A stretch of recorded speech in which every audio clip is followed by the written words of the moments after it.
Chew 'em or swallow 'em whole. Hey! Oh, come on!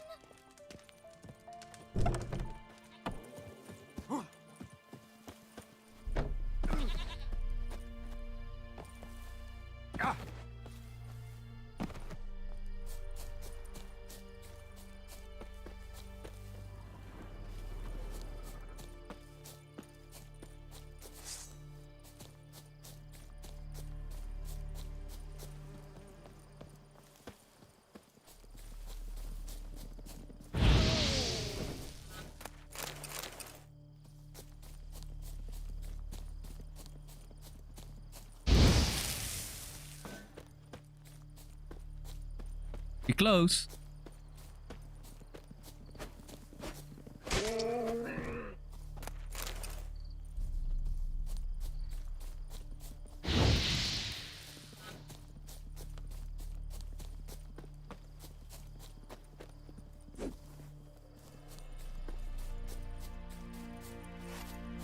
Very good.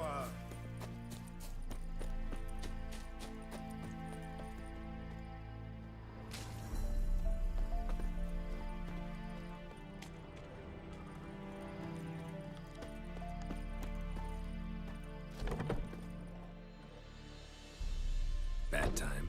Not at all. Hand me the beggar tickets, the red bloom. Well, well, one versed in herbs. Probably saying too much, but I know a bit. For instance, that beggar tick's poisonous. In large doses. Which is all I can hope to... Looking for buck... It'll stink. I'm hunt... I was... Who now? Cap... Ah, good... Nilfgaard values one thing. Yes, Not from it. A lot of... true. And you're in a... B- Maybe next...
Faster.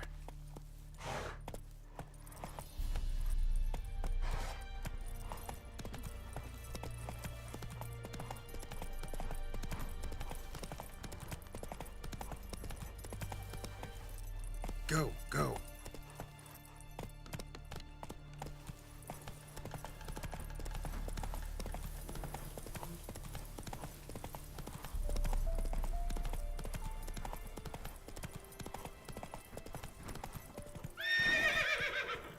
Giddy up.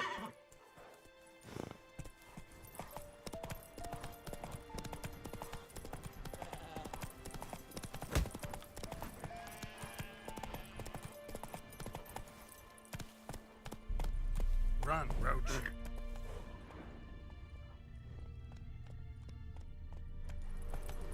Not so fast, Roach. Run, Roach. Lost your key, ma'am? No, not. It always sat there empty. So, but I sees he ain't listening. Fascinating. Afore dawn, another. Well, Never. You should wait here, just in case.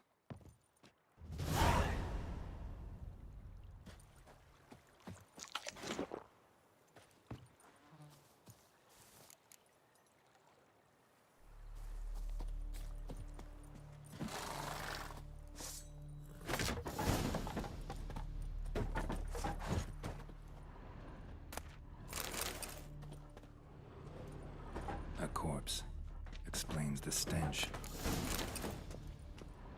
His throat, he was garroted. And some old scars. Kind of soldier might have. His throat, he was garroted. And some old scars. Kind of soldier might have. but when I gab to myself, they say I'm going barmy.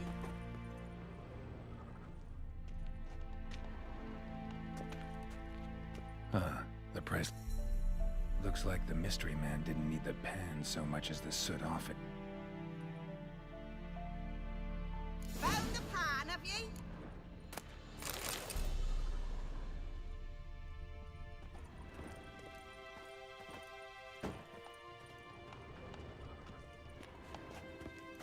Cracked monocle. Interesting.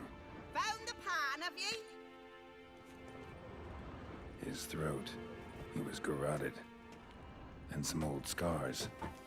Kind of soldier might have. Found the pan, have ye?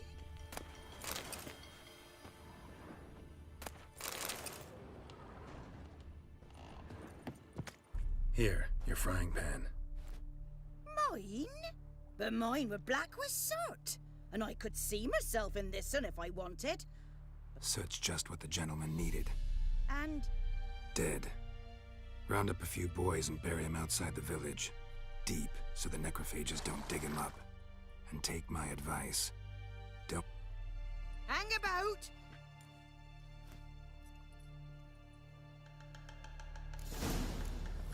Fry up a nice white fish for supper. Or a pike. Move it!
do? Eh? What?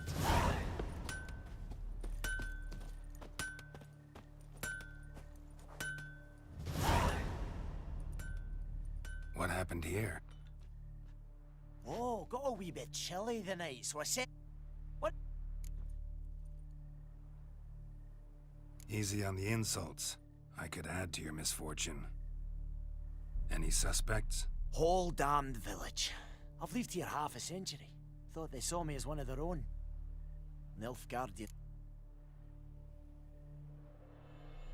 I can find... I've not much left, but I'll give you all if you... The night of the fire, I heard movement outside my hut.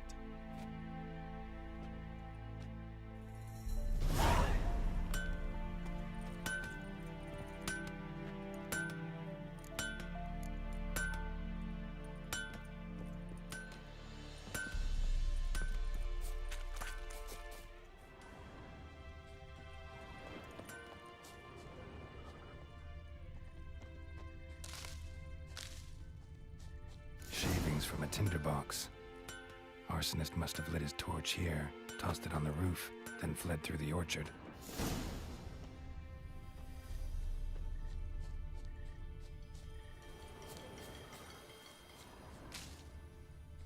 Boot prints. A man's. Large.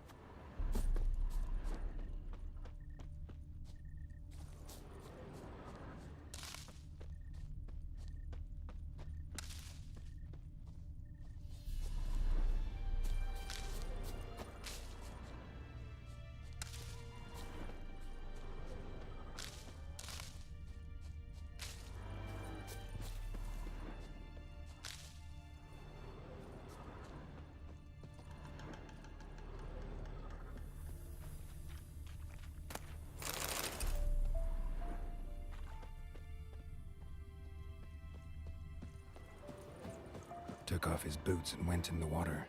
Probably wanted to cover his trail.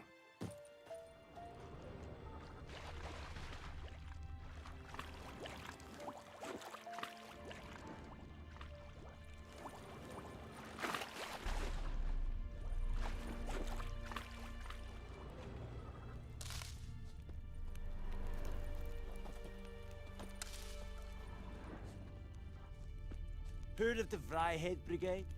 Your kind served there. Non-humans. Or who will they mean? Why, Rollis will never believe it. Barbarians.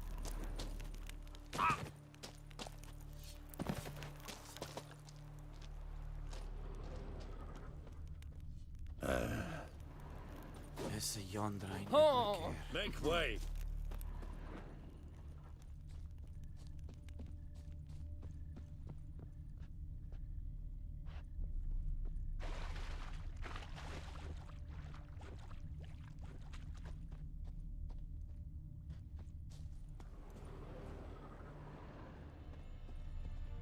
Lost his boots in the rush.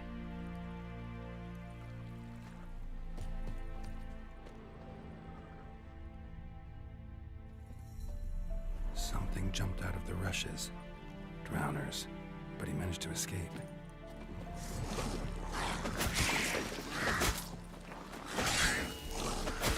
Come on!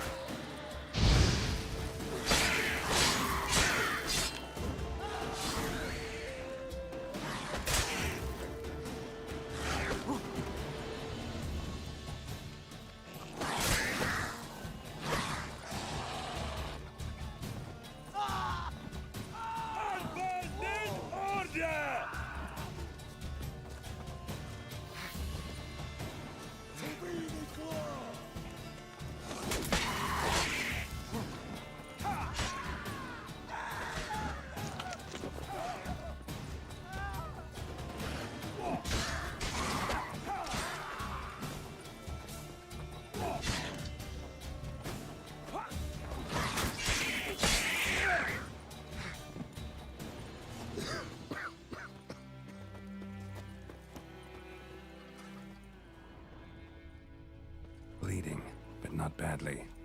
Surface wound.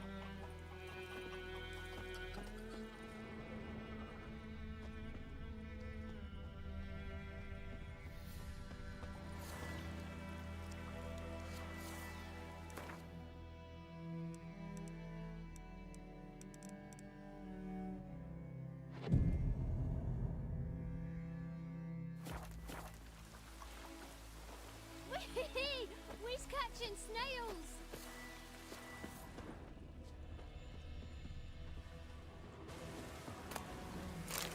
Lost his boots in the rush.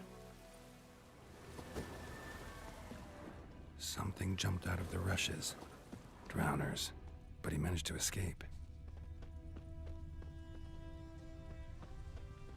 Anyone want to go and jump in puddles?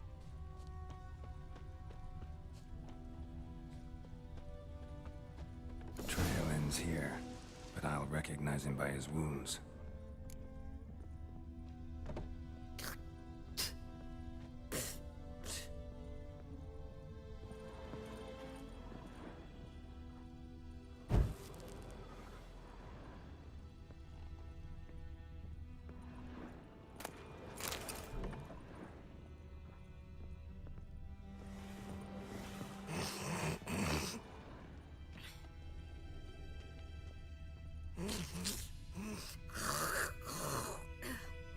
Drowner claw marks.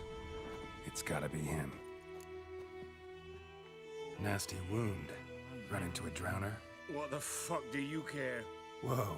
Our arson. I not talk to a non-human.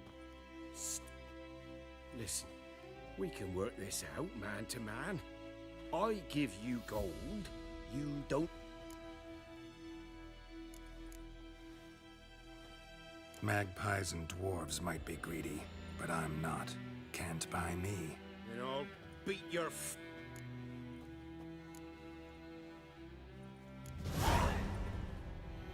Calm down. Now follow me.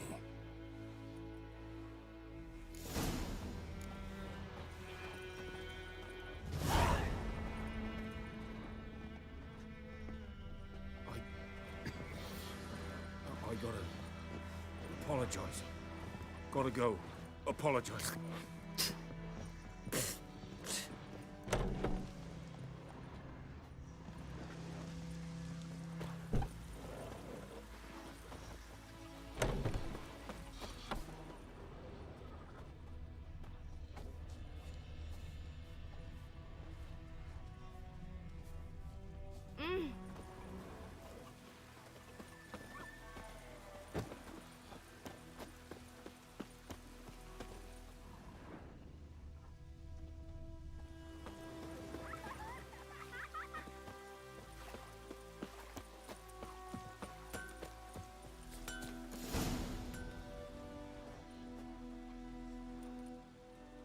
Up and at him. What's going on? Here you go. One village pyromaniac in the flesh. Nap? You! I knew your mum for years. No! Willis, I beg you, I've told you, Master Willis. We will help you rebuild once reinforcements come. The supplies have been ordered. Not what this is about, mate. This here's the arsonist. A witcher found him. The forge was important to the garrison. Destroying it was sabotage. No trial needed here. Just a tree.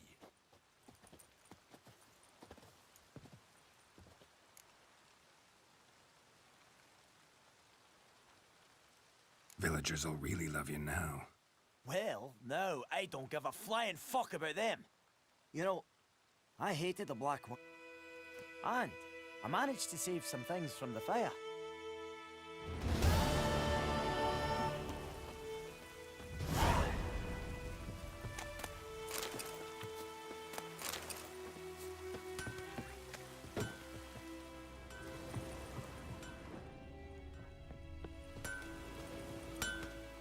A return customer.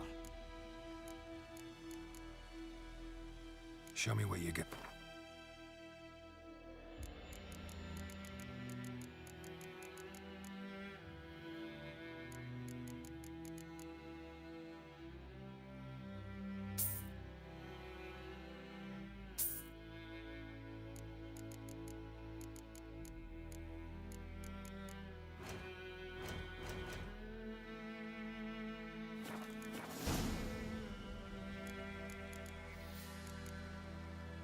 Show me what you got.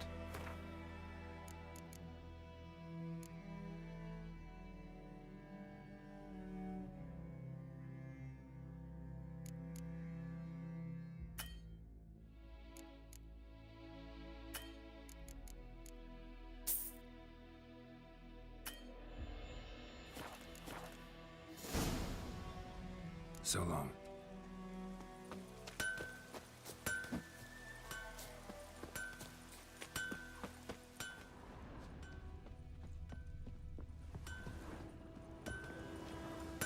A return co- Show me what you got.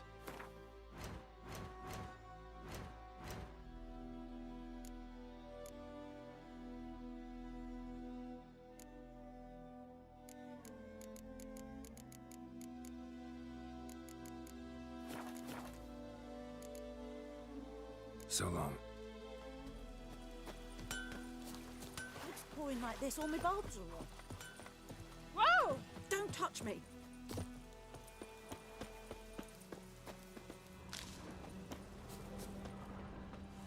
Anyone want to go and jump in puddles?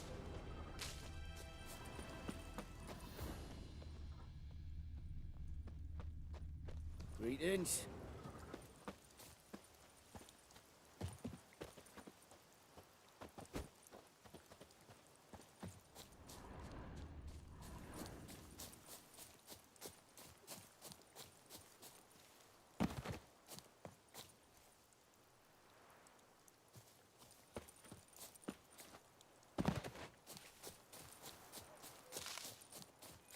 Let it rain.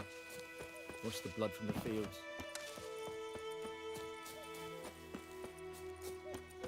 A camp.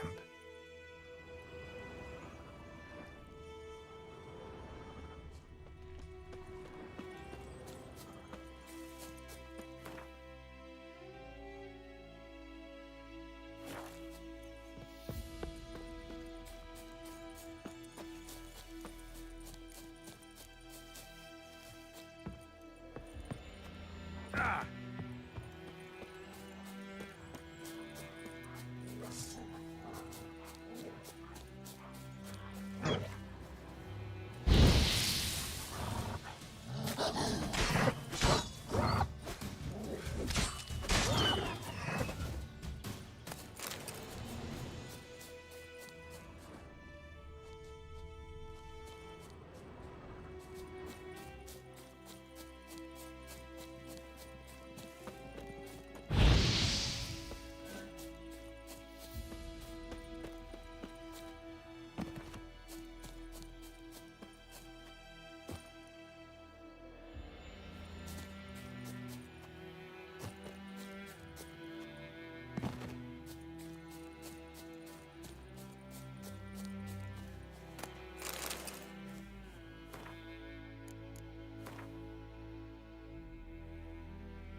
Assalamu alaikum warahmatullahi wabarakatuh.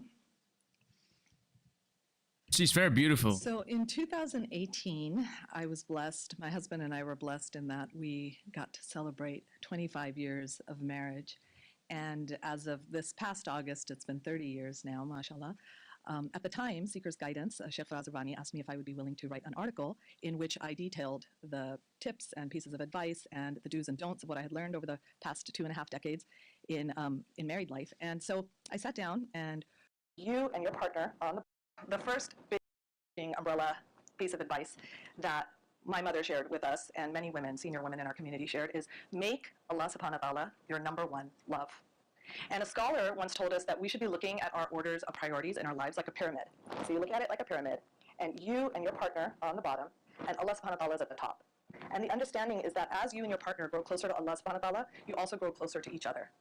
And one of the other scholars said to us that you want to marry somebody who's going to drag you to Jannah.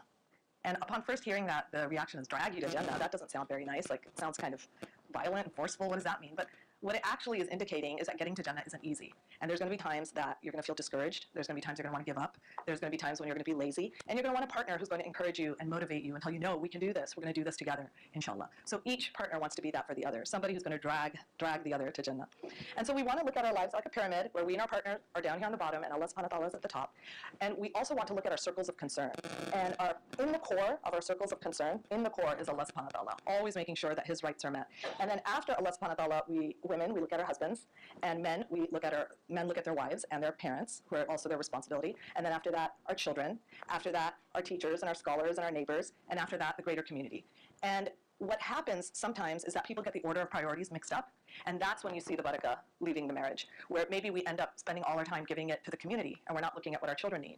Or maybe we're giving all our time to our best friends, and we're not looking at what our husband needs. So it's important to make sure that we look at our circles of concern, and we make sure that Allah subhanahu wa ta'ala is the one who is in the center of it all.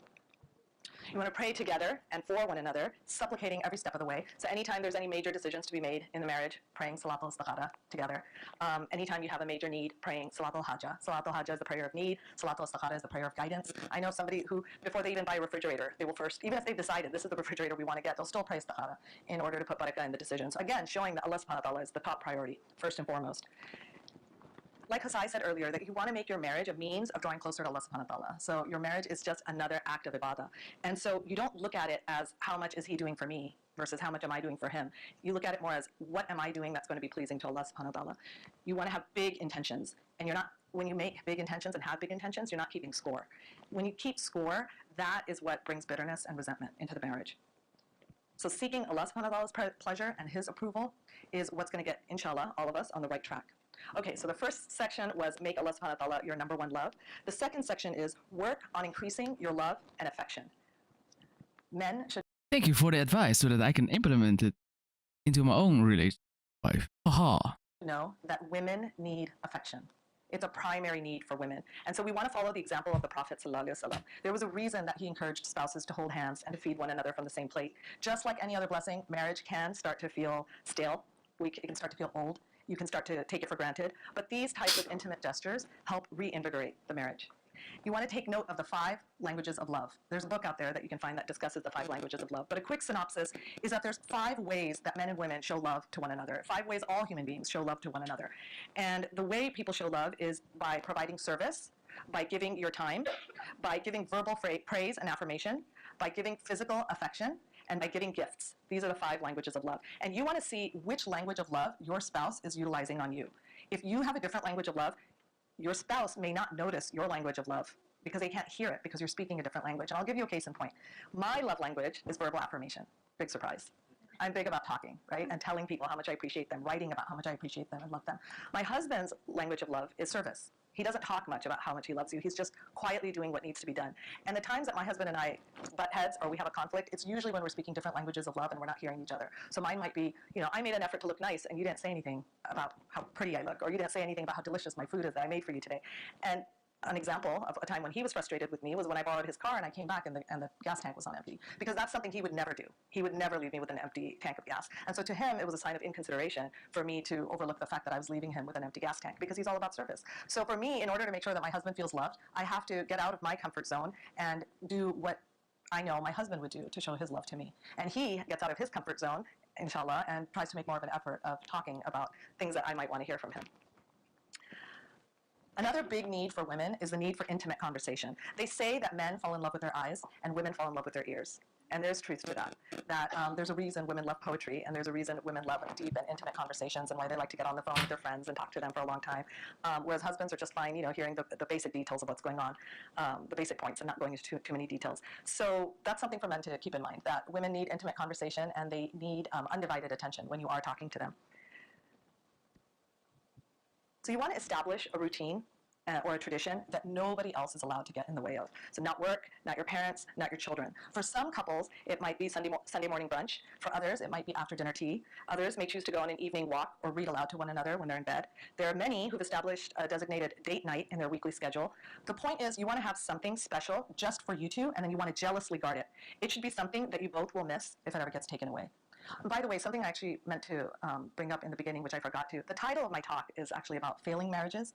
And I'm actually an optimist. And I'm somebody who tends to look at the glass as half full. And so I wanted to flip the script. Instead of talking about failing marriages, inshallah, I'd rather talk about what makes a marriage successful. And then people can look at that and see, what is it that I need to be doing more of, and what is it that I need to, inshallah, maybe stop. So date nights and special time for one another is something very important to bring into your schedule. You want to hold on to your passions and your interests. You may not be into each other's pet projects, and that's okay, but you should be each other's biggest cheerleaders. You want to ask sincere questions about whatever hobby the other person is into. I am not into football. I don't understand the game. I don't get why my sons and my husband are so excited about football, but I try to support them when they have their Super Bowl parties. I try to occasionally ask questions about what's going on.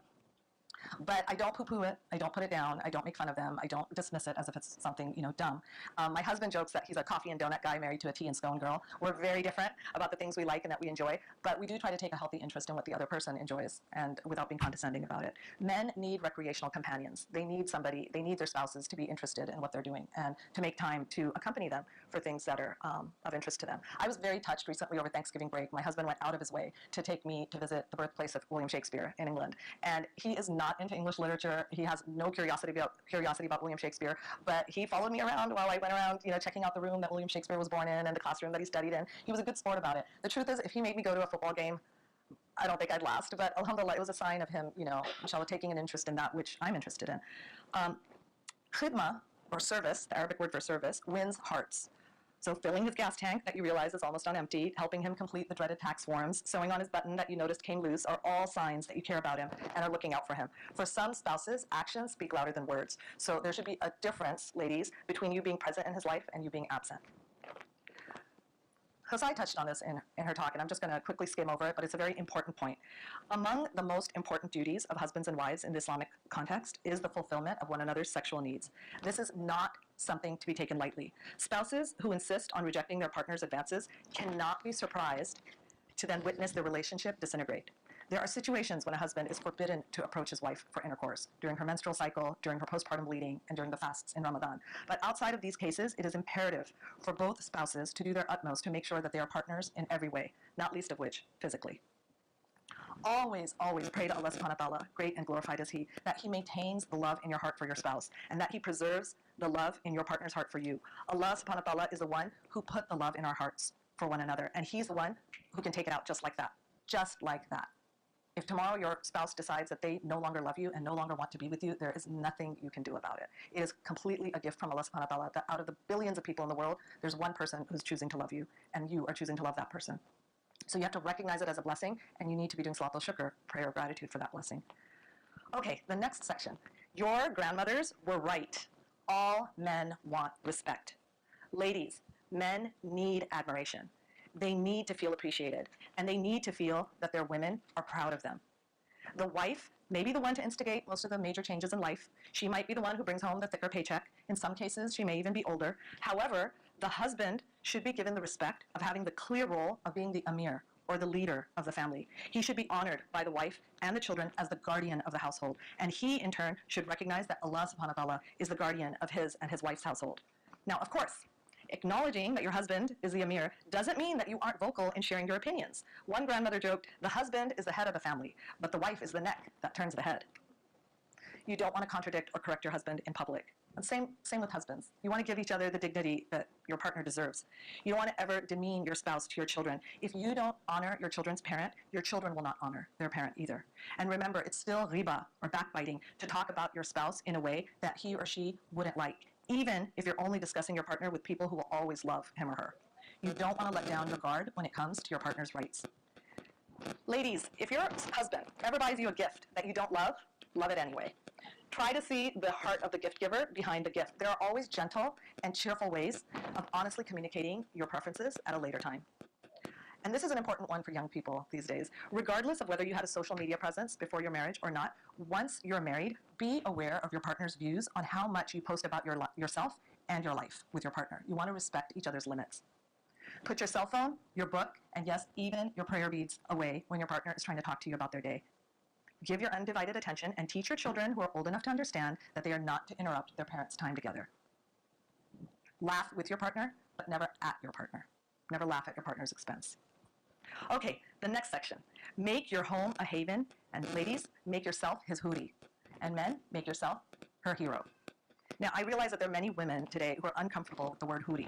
But huris are real creations of Allah subhanahu wa ta'ala, and they are described in the Holy Quran as the companions in paradise.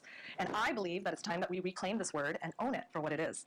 There's no reason why our homes cannot be little pieces of paradise, inshallah. And there's no reason why we cannot be heavenly companions for our husbands within our own homes. So when you see your beloved for the first time after he returns home or after she returns home, make sure to greet your partner and kiss him or her or hug him or her. Practicing Muslim men and women who have taqwa, God consciousness, will avoid all physical contact with men and women who are not their blood relatives. And many of them are surrounded at work by other men and women who make a real effort to look attractive and to smell good. You are the reward your husband gets at the end of a long, dry day. And you want to be soft and affectionate and fragrant. Men especially need to be physically attracted to their wives. And men want domestic bliss. What does domestic bliss look like? Everybody wants domestic bliss. So this is an umbrella definition of domestic bliss. But men especially are looking forward to escaping the world and finding that domestic bliss and support in their home. What it looks like is peace and quiet and no nagging. And it's a world that smells good, that's clean and organized, and it's not chaotic, and where a person feels welcome and a person feels supported. And so we want to make a real effort to make sure that our homes are the eye of the storm, right? The whole world is in turmoil right now. There's a big storm raging around us, but every storm that Allah subhanahu wa ta'ala has created has an eye of the storm, where everything is peaceful and calm and quiet and things are not whirling around. Our homes can be the eye of the storm, inshallah, if both husband and wife work at it. When you know that life has been stressful and busy, this goes for the men as well as the women, wait until your partner has had a chance to relax before asking them to do anything or breaking any bad news to them. Everything about you, from your clothes to your hair to your skin to your breath, should smell clean and fresh for yourself, yes, but especially so for your partner. You want to be kind and welcoming to one another's friends, but you don't ever want to be in solitude with the opposite gender. And that includes not being alone with a person of the opposite gender on social media either. It's very easy to think that you're safe because there isn't any physical contact, but it's very easy to start to become emotionally attached to somebody else if they're showing you kindness and friendliness, even if it's just through texting or on social media. Okay, the next section is called Conflict is Inevitable. Learn how to manage it in a healthy manner. So the first 2 years of marriage often end up being the most exciting as well as the most challenging. Even if you were to go on a fun best friends trip, you know, the men with their buddies and the women with their girlfriends, if you were to go on a trip, you're bound to rub each other the wrong way after being in each other's space for, you know, periods of time and traveling together. So of course that's going to happen even with your spouse, especially with your spouse. And so in the first couple of years, you're learning how to live with another nafs, with another ego, while your partner is also having to do the same. But what it comes down to is that marriage isn't so much about struggling against another nafs, another ego, as much as it is about struggling against your own nafs, against your own ego. So expect to be challenged, intend to grow. It's perfectly okay to have different personalities and to have different interests. Variety is a spice of life. But what you want to make sure is that both of you have the same goals for your marriage and for your future family, and that you're both on the same page about how you're going to achieve those goals, inshallah. So one of my cousins caused a bit of consternation in our family when we were having a group discussion about marriage. We were giving advice to a cousin of mine who was getting married. And he said, I don't believe in the word compromise when it comes to marriage. And my mother, she was like, what are you saying? Marriage is compromise. But then he went on to explain, if you think of everything as a compromise, you're going to keep score and you're eventually going to become bitter. Once you decide to do something, try to embrace it fully and believe in it. Don't think of it as a compromise anymore. And we all agreed that there was wisdom in that. You want to self-reflect, and you don't want to be too proud to apologize. The relief on your partner's face and the peace that comes in the home after suffering the sting of stepping on your own nuffs, on your own ego, in order to say, I'm sorry, I was wrong, is so, so worth it. It's worth it.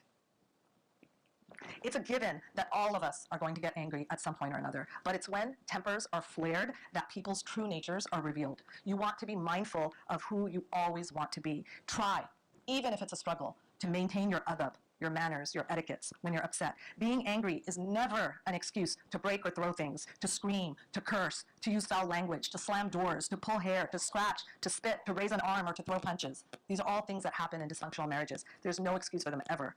Don't casually toss around the D word, divorce, every time you feel overwhelmed. In regards to our interpersonal conduct when we're feeling frustrated, it's important to always remember Allah subhanahu wa ta'ala is watching. Don't ever be disrespectful to your partner. What does disrespect look like? What is disrespect? Very simple rule of thumb. If your partner thinks you're being disrespectful, you are. That's it. If your partner says, I feel disrespected, you're being disrespectful. This is a really big one that my mom always told us, and it's a golden rule. When your spouse is angry or visibly agitated, stay quiet in the heat of the moment. You can always make your point at a later time. There's always time later. It doesn't have to be said right then and there. When addressing your disagreements, avoid using absolutes like always and never. It's not fair to forget the positives in your spouse by saying you always do this bad thing or you never do that good thing. It's rare that issues are black and white. There are always shades of gray. I just said always. Most of the time, there are shades of gray. So we shouldn't be so quick to condemn one another. Don't expect your partner to be a mind reader. If something is bothering you, discuss it. Set yourself up for success by beginning your conversation with an I statement instead of a you statement. For example, instead of saying, you left your clothes all over the bedroom again, that was so thoughtless of you. Instead, try to turn it around and say, I feel frustrated when I find clothes all over the bedroom at the end of a long day. Try to avoid getting personal and don't assume that your partner knows exactly how their actions are affecting you. Give your partner the benefit of the doubt. You want to learn to distinguish between a criticism and a complaint.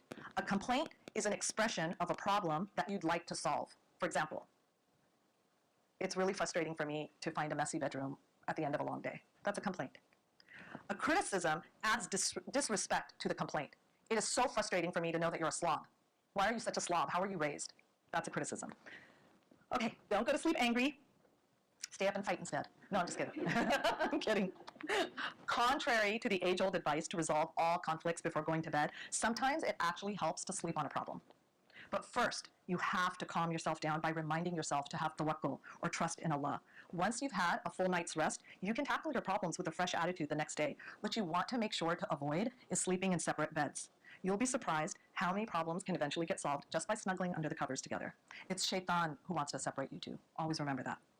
Avoid arguing in front of your children, but if they ever do witness a loud disagreement between you and your spouse, make sure to make up and apologize in front of your children as well. Show them that marital conflict is not the end of the world and that there are healthy ways to resolve issues. Let them witness you apologizing and hugging it out. Holding grudges breeds toxicity and dysfunction. Once issues are resolved, don't keep up bringing past mistakes. Learn to forgive and then forgive every single day. Have a sense of humor about each other's flaws and foibles. For example, I am always losing my eyeglasses, always. I have, I think, 10 pairs lying around the house, more. My husband is always collecting them and putting them in a safe place for me, but I'm still always losing them. I wish eyeglasses had the feature that the iPhone did, where you say, Siri, where are you? And your eyeglasses say, here I am, but they don't. But my husband never gets mad at me about it. He's, alhamdulillah, always got a sense of humor about me being annoying, honestly. I'm being very annoying by always searching for my glasses as I'm going out the door. But alhamdulillah, just have to have a sense of humor about each other's flaws. Go with the flow, and 4 other words, just let it go. Just let it go. All right, the next section is called Be a Uniter and Not a Divider. When you get to know your in-laws, you're going to see that not every family does everything the way your family does, and that's not necessarily a bad thing. You want to take the good that you see in your new family, and you want to adopt it, and you want to ignore the bad. And you want to resolve with your husband, however, not to allow either of your family's poor habits and poor choices to continue in the next generation that you're hoping to raise together, inshallah. You don't want to complain about or criticize your spouse to your own family. You're eventually going to get over whatever was bothering you, but it's going to be difficult for your parents and your siblings to forgive and forget so easily. You want them to respect your partner. So you want to be a veil for your husband, brothers, you want to be a veil for your wife. Physical abuse, however, is a non-negotiable deal breaker. God forbid if that line is ever crossed, you want to sound the alarm and you want to get help immediately. If you want your partner to respect your family, you're going to have to show respect for your family first. Your partner will follow your lead. If your partner sees that your family is always causing you to feel stressed out and annoyed, then they're eventually going to start to resent your family for bringing stress into their own household. So you want to protect and nurture that special yet fragile relationship between your spouse and their in-laws. Even if it's not a priority for your spouse, you want to take the time to buy your partner's parents and siblings presents, remember their significant days, just because. The Prophet ﷺ said, give gifts to each other and you will love one another. So go ahead and buy your in-laws love. It's sunnah after all. If your husband or your wife is ever upset with their own parents or siblings or extended family, don't jump in and encourage your partner in their negative opinions. You want to defend your in-laws and make excuses for them and encourage your partner to see the good in them. Be their advocate. If you have nothing nice to say, just stay silent. Your partner may not admit it then, but he or she will be grateful for your attitude later and will thank you, even if only in their hearts. Because the truth is, nobody wants to hear anybody else bad-mouthing their own family. So remember when we talked earlier about service being one of the 5 languages of love? Well, here is an opportunity for one of the highest forms of service. You want to be someone who helps mend hearts and helps bring relations together. Don't be a cause for discord in the family. This next section is called Don't Try to Keep Up with the Joneses. You want to avoid debt like the plague. A large, fancy, expensive house may do nothing towards making you happy. However, a small, clean, cozy, simple, peaceful home in a safe neighborhood filled with people who are hopefully trying to please Allah subhanahu wa ta'ala can very well feel like a palace in heaven, inshallah. Responsibly managing the family budget will avoid a lot of stress in your marriage. Paying riba or usury brings about all kinds of problems in one's life, and it destroys the barakah or the blessing in the home. Don't ever pay interest, even if it means you never get to own your own home or your own car in this life. Keep your akhirah glasses on, as they say. Make do with what you have and only complain to Allah subhanahu wa ta'ala for your wants and needs. Make your husband feel like a hero. Make your wife feel like a hootie. Having said that, don't hesitate to schedule time to have honest conversations with your spouse about anything that needs to be improved. The key is not to become an irritating nag who is constantly whining and complaining and issuing orders. You want to talk to your spouse when he or she is in the headspace to listen. Be grateful, be grateful, be grateful. Allah subhanahu wa ta'ala says in the Holy Quran, if you are grateful, I will surely increase you. And Allah subhanahu wa ta'ala always keeps his promises. Remember, you're not going to have it all. Not in this life, at least. So don't compare your life to others. And at the same time, you might not want to brag to the world about how happy you are or how perfect your life is. Ayn, the evil eye, and hasad, malicious jealousy, are 2 realities that Allah subhanahu wa ta'ala in his wisdom has allowed to exist in this world. So you want to protect your marriage from them. Besides, who wants to be the cause for pain or sadness in the lives of those who are struggling with their own love lives, right? There are going to be little things that are going to irritate you about your spouse, and sometimes those causes for irritation might start to feel like big things, even when they're not.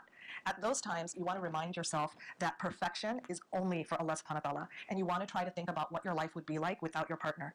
And you want to be grateful for a spouse who is choosing to somehow still accept you despite your shortcomings. And if somebody else's husband or wife seems perfect to you, remember that everyone has flaws, and good spouses hide their spouse's shortcomings. So you're probably not getting the full picture, nor should you expect to. This is a big one, and I heard Baba Ali touch on this earlier. Instead of chasing happiness, try aiming for contentment instead. Aim for rida, for contentment. Don't take one another for granted. Your spouse is a dunyawi or worldly blessing that can be taken away at any moment. And believe it or not, somewhere out there is somebody who would be more than happy to trade places with you. So appreciate what and whom Allah subhanahu wa ta'ala has given to you. The next section is called Have a Mentor in Marriage. Avoid getting marital advice from people who you know are having their own relationship problems. Similarly, stay away from getting advice from newbies who are still learning the ropes themselves. I tell this to young people all the time. Don't get advice from your best friend who got married last year. Look to someone who has a long-term, successful marriage of his or her own to find out how to make it work. Try to find one wise, discreet person to consult. Don't tell everybody your problems. If somebody you respect says that you need therapy, you probably do. Don't be ashamed to do whatever it takes to save your marriage. Give it your all. If you do pay for marital therapy, only seek out trained professionals who understand and respect the parameters and priorities of your religion. You'll be surprised at how often well-meaning but spiritually clueless therapists will prescribe the haram or divinely prohibited as medicine for a troubled marriage. I know of a young couple who were having bedroom issues, and their non-Muslim marital therapist told them to watch pornography together. That was what they were advised. So we're very grateful for organizations like Wasila and Muslim marital therapists in our community who we can turn to, inshallah. Okay, and the last section is called Set Yourself Up to Soar Spiritually. Your spouse may be your best friend, or maybe he or she is not your best friend. That's okay. Either way, you don't want to neglect your good friends that you do have in your life. You want to take time to nurture those bonds that help you be a better person. There's going to come a day when you're going to need the women, you're going to need the support of your sisters, and there's going to be a time when brothers, you're going to need the support of your brothers. But don't let falling in love make you fall out of friendship with your tribe. You want to consider connection with your friends as part of your self-care. But remember that your spouse and your spouse's needs always take precedence. If, after being married, people routinely mistake you for being single, you're definitely doing something wrong. You want to attend religious classes together, religious workshops together, either in person or online. The point is to keep growing together spiritually. You may not grow at the same pace, and that's okay. You're two separate souls, after all. But at least you'll respect the same teachers, and you'll understand each other's motivations and end goals, inshallah. Instead of listening to those people who advise, don't let marriage change you, amend their words to marriage should only change you for the better. Inshallah. Take an occasional break and travel, even if you can only afford to do so locally. We're very fortunate here in Northern California, lots of beautiful places to explore.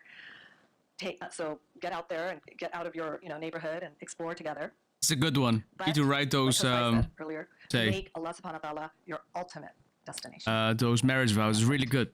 Thank you.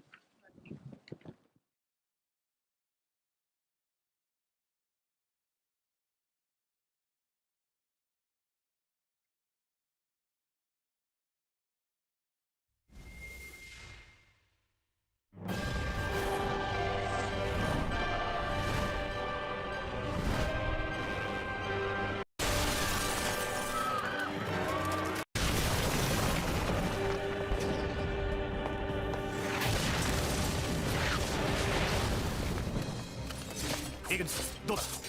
何事もなかったかのようにルシスに続く。クリスタルと共に繁栄を続ける。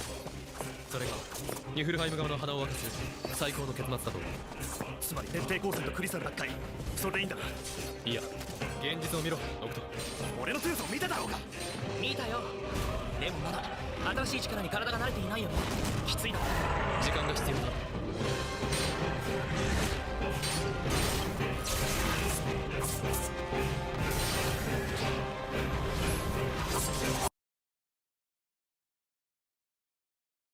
Well, that's it for now. Have a good time, warriors.